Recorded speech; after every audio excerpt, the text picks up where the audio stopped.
As we look at some health news for you this morning, we found out this week that almost a third of the entire world is fat.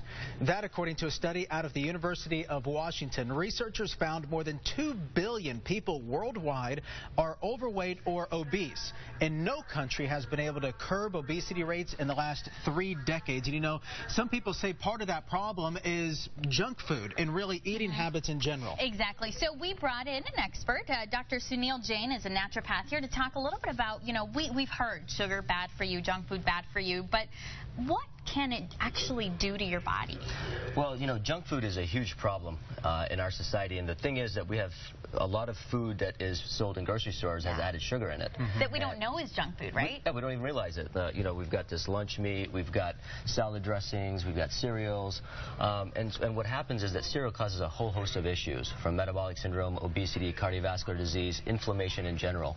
So it's a huge, huge problem. So, well, and I was just going to say, the recent UN report wanted to talk about. As a matter of fact, the recent UN report said that junk food is actually connected to more deaths than tobacco. Correct. That seems extremely difficult to believe, but you say it's true. Oh, absolutely. Absolutely. I mean, we have so much increase in chronic disease nowadays, and it's totally tied into lifestyle and what we're eating and lack of movement, lack of exercise. So it's a huge, huge problem. So what do we do? What should we be looking out for? Well, one of the main things that we can do is really understand labels and read labels. Okay. Because if you just take the time to do so, you can see how surprising some of the things are. For example, we have this can of Coke that most people realize is not the healthiest thing, which has about 10 teaspoons of sugar. That's a lot of sugar. Well, you've got this V8 vegetable drink that looks like it's loaded with vitamins and antioxidants, and per serving we got 16 grams of sugar. More than the soda. Well, it's not as much as a soda, but it's comparable. And then we have this flavored milk here. That says low fat. That says low fat. That's, you know, very attractive. Got the vitamins as well, and it's almost the same amount of sugar as a Coke. Now, so yogurt is something that's good, right, doctor? Well, yogurt is good if you don't have a dairy allergy or sensitivity, but something like this, you know, Greek yogurt is quite popular these days. Well, this one has added sugar in there, and it's got a fair amount, actually, 20 grams of sugar in this little container. Sugar. And you see, it says 0 fat. You know, so a lot of these are labeled, you know, certain ways, but you really got to read into the ingredients too, it seems. You absolutely do. Yeah. You know, we have some examples here that have hearts, like, for example, on the Cheerios and on the corn oil. Right. And, you know, the Cheerios, the third ingredient in that is sugar. And we know that sugar is one of the most damaging things for the heart. Give us, you know, for a lot of us, this stuff is easy to buy. Sometimes it's inexpensive. Yes, you know, what other options do we have?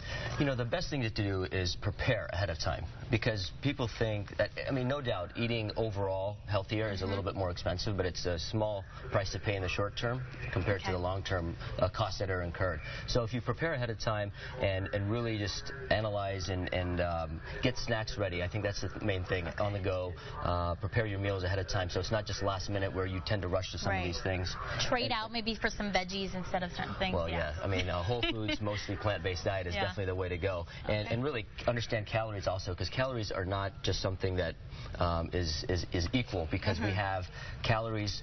You got a 0-calorie drink, like, for example, a diet soda, or you have a green vegetable drink that's maybe got 150 calories. Which one's healthier? Got it. Obviously the green vegetable juice. Yeah. But if you just look at calories, then you may go for the diet soda. And, you know, it's quite deceiving. Thank you so much, Doctor, for being in and teaching us a little bit about it. Good information to have, indeed. Yes, and coming up next, we are monitoring